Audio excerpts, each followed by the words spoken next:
When I was 297 pounds and I was fat as hell trying to be a Navy SEAL, the scariest thing in the world to me, even to this day, was that that could have been the rest of my life. I thought then I was trying hard. That's the scariest thing in the world. I thought then, 297 pound, working for Ecolab, spraying for cockroaches, making $1,000 a month. I thought that was me at my 100% potential. Come to find out, a few years later, I wasn't anywhere near that. 106 pounds less, graduate Navy SEAL training, went on to do all these other things. Looking back on that, that was me trying hard.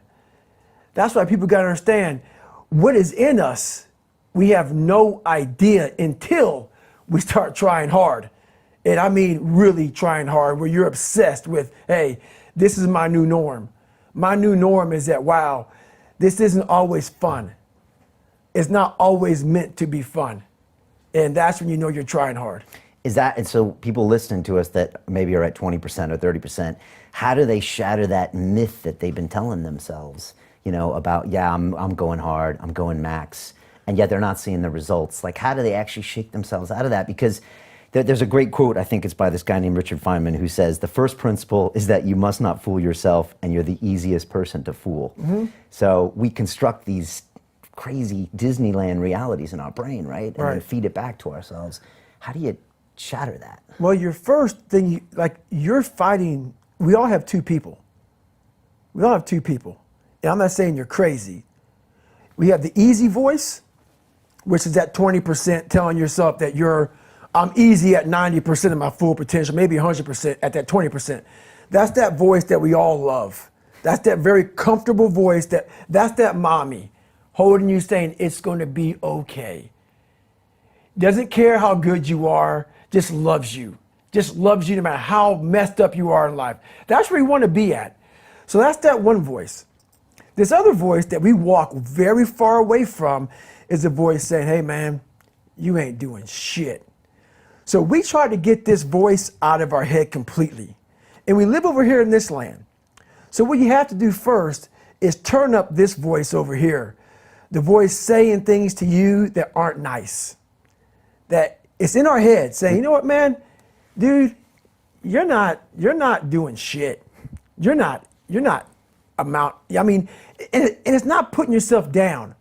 People take this the wrong way in this new society. I'm not saying to put yourself down. I'm saying listen to the truth.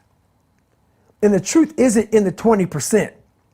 The truth is in this other part of your brain saying, look, man, you're wasting a bunch of percentage here. We have 80 more percent that we're not tapping into, because in this other 80% is suffering, pain, failure,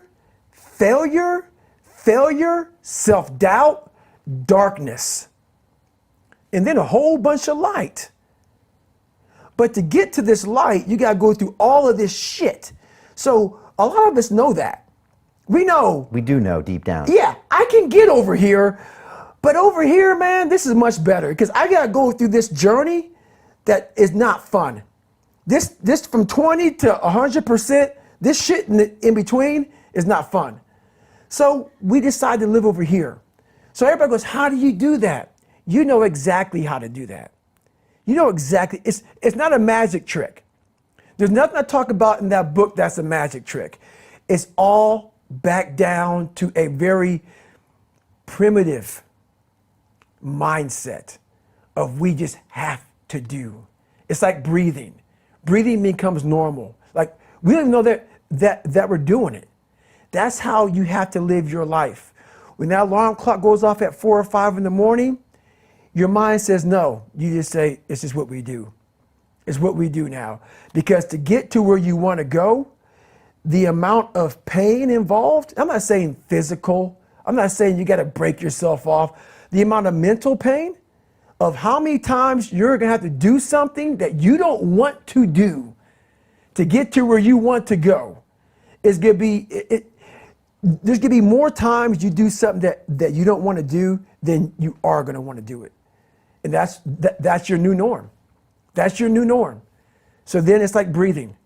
And then once you do this over and over and over again, it becomes like breathing. I don't want to live this lifestyle, but to get to the other side of this, I have to. So if you really want it, you realize what trying is and what trying is not.